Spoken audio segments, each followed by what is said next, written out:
Hello student, in previous classes Pooja madam told you about the congruency of triangles.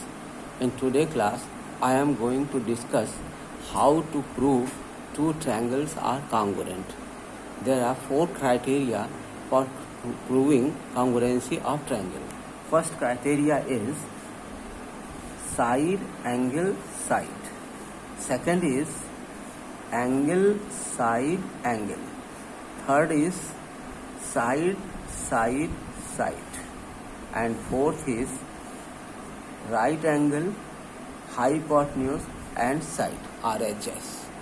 These four criteria will prove how two triangles are congruent.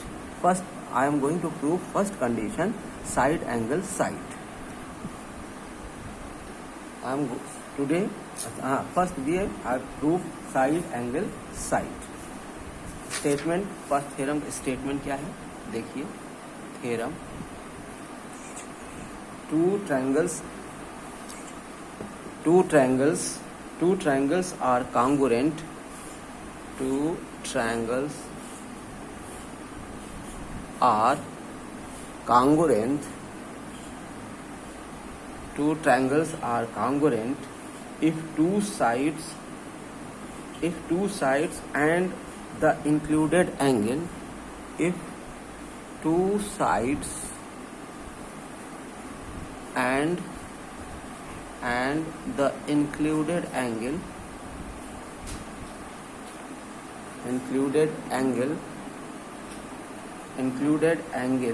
of one triangle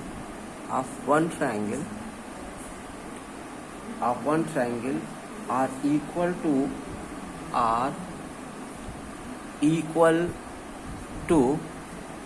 corresponding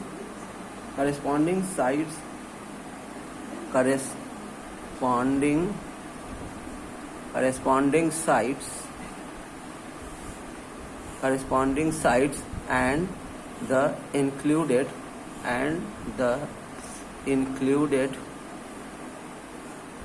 angle of the other.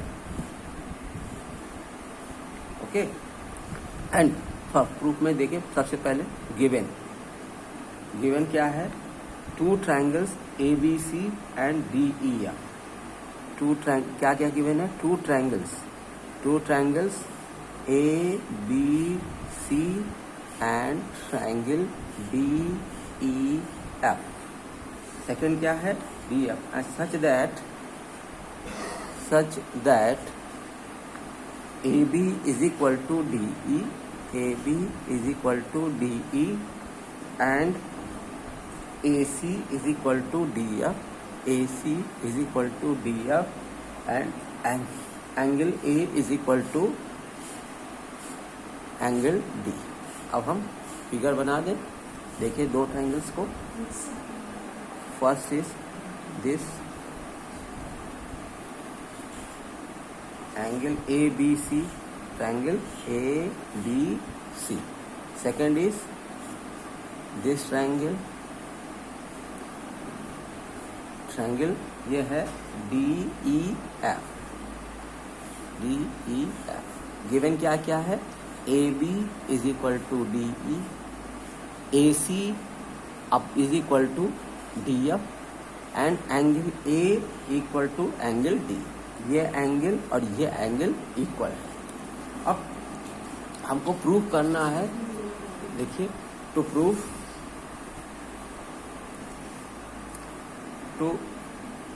Prove triangle ABC is congruent to triangle DEF. अब proof कैसे करना है. देखिए इस theorem का जो है proof क्या वैसे नहीं किया है जैसे हम लोग जनरली करते हैं. इस थ्योरम का प्रूफ हम लोग एक थ्योरेटिकल टाइप का है, क्योंकि ये प्रूफ नहीं होता है. इसको एक्सियम कहा जाता है. साइड एंगल साइड जो है ये थ्योरम प्रूफ नहीं किया जाता. ये एक्सियम है. इसको सिर्फ लिखा जा सकता है.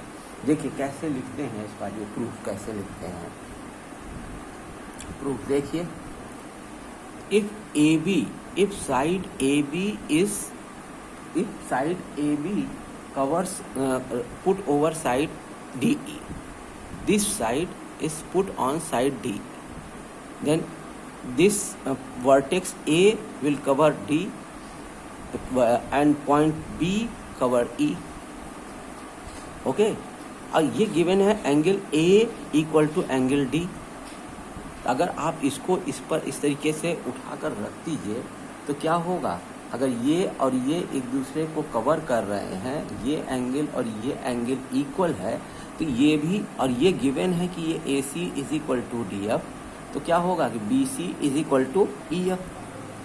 बी जब ये इसको इस पॉइंट को कवर कर रहा है, ये पॉइंट ऑलरेडी कवर्ड है, तो ये पॉइंट भी कवर हो जाएगा, C और F भी कवर हो जाएगा. जब C और F कवर हो जाएगा तो AB और CF कवर हो गया. AB और AC, DE और DF ये दोनों कवर हो गए, तो ये साइड BC और EF भी कवर हो जाएगा. इसका मतलब है कि अगर इस ट्रायंगल को इस पर सुपरपोज कर दें या इस ट्रायंगल को इस पर सुपरपोज कर दें, जिसके ऊपर दूसरी ट्रायंगल को सुपरपोज करेंगे वो पूरी तरह से उसे कवर कर लेगा. ठीक है ना. If triangle ABC superposed over DEF, then ABC will totally cover triangle DEF. If triangle DEF is superposed over triangle ABC, then triangle DEF totally cover the triangle ABC. Okay, this will be written like this. In triangle, place triangle ABC over triangle DEF. क्या कर रहा हूं मैं, triangle ABC को triangle DEF पर superpose कर रहा हूं. ठीक है ना. such that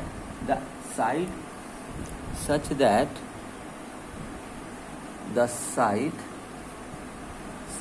AB will fall on this side will fall on side DF.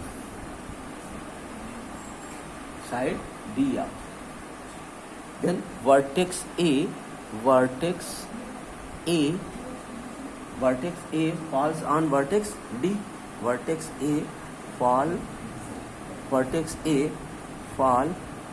on vertex D, and B on E. A on D and B on E. Okay. Therefore AC, इससे क्या होगा, जब इसको इस पर सुपरपोज करेंगे, ABC को क्या प्लेस ABC ओवर टी, इसको इस पे सुपरपोज कर रहे हैं, तो ये पॉइंट और ये पॉइंट एक दूसरे को कवर कर रहे हैं. ये लाइन कवर कर रही, तो ये लाइन भी इसको कवर कर लेगी. ठीक है ना. तो इसका क्या मतलब क्या हो जाएगा, therefore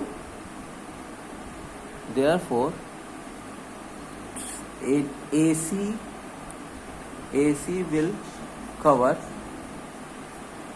DF. AC will cover DF, and it means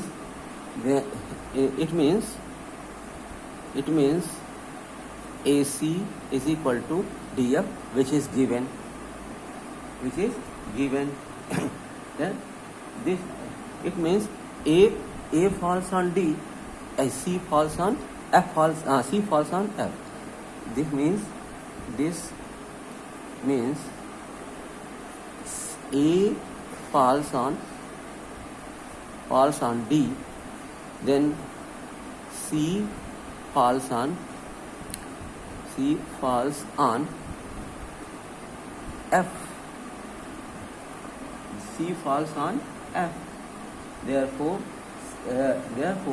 AC is equal to DF.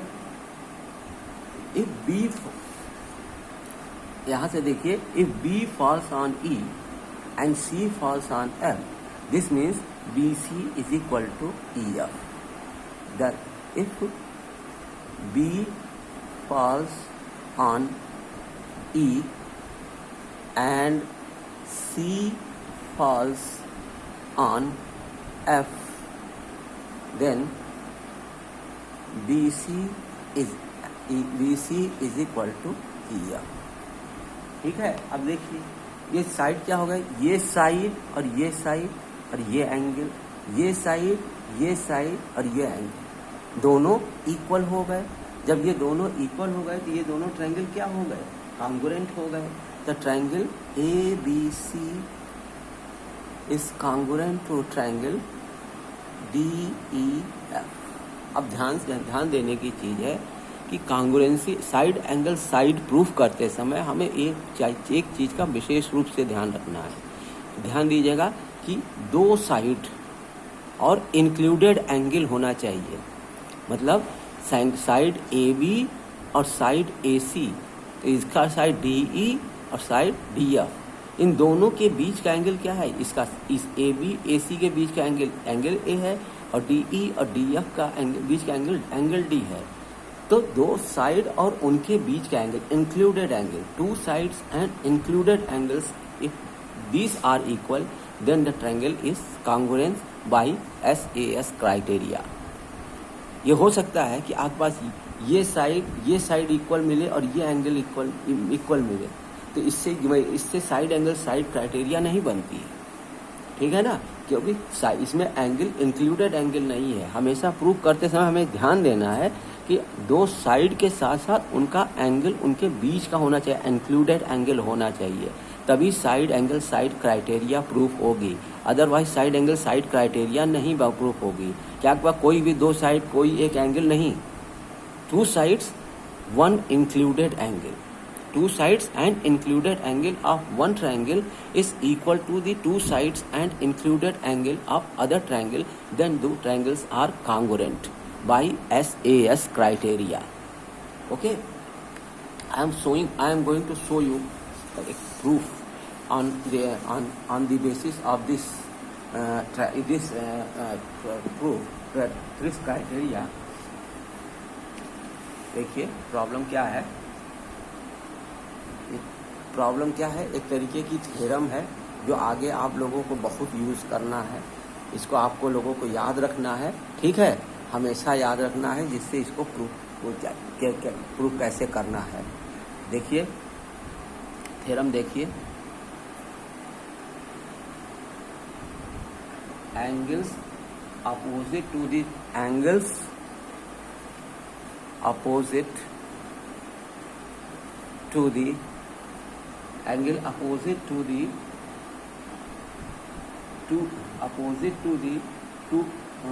two equal sides, two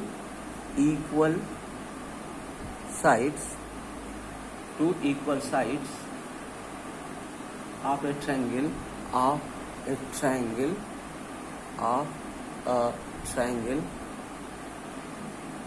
are equal. अब देखिए ये एक ट्रायंगल है, ठीक है, ये ABC। हाँ, क्या कहते हैं इसमें गिवन क्या क्या है कि दो ट्रायंगल, दो साइड्स इक्वल हैं, टू साइड्स इक्वल हैं। सपोज कर लीजिए कि AB और AC इक्वल हैं, तो उनके अपोजिट एंगल्स, मतलब इस साइड का अपोजिट एंगल B और इस साइड का अपोजिट एंगल C आपस में इक्वल होंगे। ये आपको प्रूफ करना है, ठीक है ना। तो देखिए गिवन क्या है, गिवन है side in triangle ABC AB equal to AC। Proof क्या करना है आपको, angle B equal to angle C। इसके लिए आप कंस्ट्रक्शन करेंगे कि एक बाइसेक्टर ऑफ एंगल खींच देंगे। ध्यान दीजिएगा, बाइसेक्टर ऑफ एंगल खींच रहे हैं, मतलब ये एंगल और ये एंगल इक्वल है।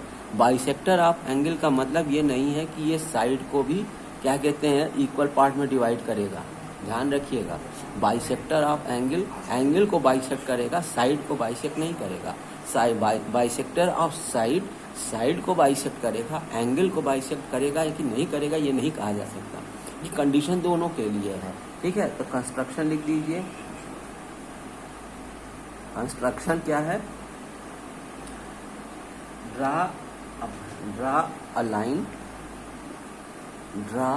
A line AD which bisect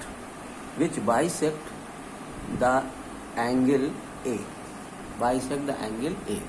अब प्रूफ देखिए, प्रूफ में हमको क्या कहते हैं, कैसे करना है, इन ट्रायंगल, अब क्या हो जाएगा, ABD and ADC, triangle ABD and triangle ACD। इसमें हमें क्या गिवन है कि AB is equal to AC, ठीक है ना। और क्या मालूम है हमें, angle BAD and angle CAD ये इक्वल है, ये गिवन है, ठीक है। और ये बाइसेक्टर ऑफ एंगल है, ठीक है। और ये AD कॉमन साइड जो है, कॉमन है, AD is equal to AD common side है, ठीक है ना। अब देखिए आपको क्या क्या मिल गया है, ये साइड, ये एंगल इस ट्रायंगल ABD का, ये साइड और ये एंगल इस ट्रायंगल ACD का। देखिए, टू साइड्स इंक्लूडेड एंगल, इसका मतलब कि ये ट्रायंगल और ये ट्रायंगल कांग्रुएंट हो गए। तो क्या हो जाएगा, triangle ABD is congruent to triangle ACD। अब ट्रायंगल जब कांग्रुएंट हो जाता है तो इसका मतलब है कि उसकी बाकी चीजें जो हैं, ये साइड है, ये एंगल है, सब इक्वल हो जाएगा। तो आप क्या लिख सकते हैं कि angle B equal to angle C। इसको लिखने के लिए आप क्या बोलते हैं, बाई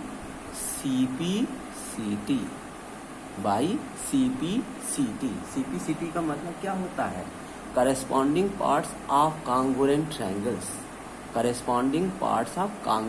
ट्रायंगल्स। मतलब जो क्या कहते हैं कि जो कांग्रुएंसी के बाद जब ट्रायंगल कांग्रुएंट हो गए तो उसके बाद जो क्या कहते हैं चीजें बची हैं वो सब इक्वल हो जाएंगी। तो B इक्वल टू C हो जाएगा, BD is equal to CD हो जाएगा, ठीक है ना। से ये जो चीज़ें बची हुई हैं, और ये तो कॉमन है ही है, ये दोनों चीज़ आपको पता है, ये एंगल पता है, तो ये एंगल और ये एंगल इक्वल हो गया, ये साइड इक्वल हो गया, और ये एंगल भी इक्वल हो जाएगा। ओके, अब हम लोग नेक्स्ट टाइम में दूसरा criteria angle side angle proof करेंगे। ओके।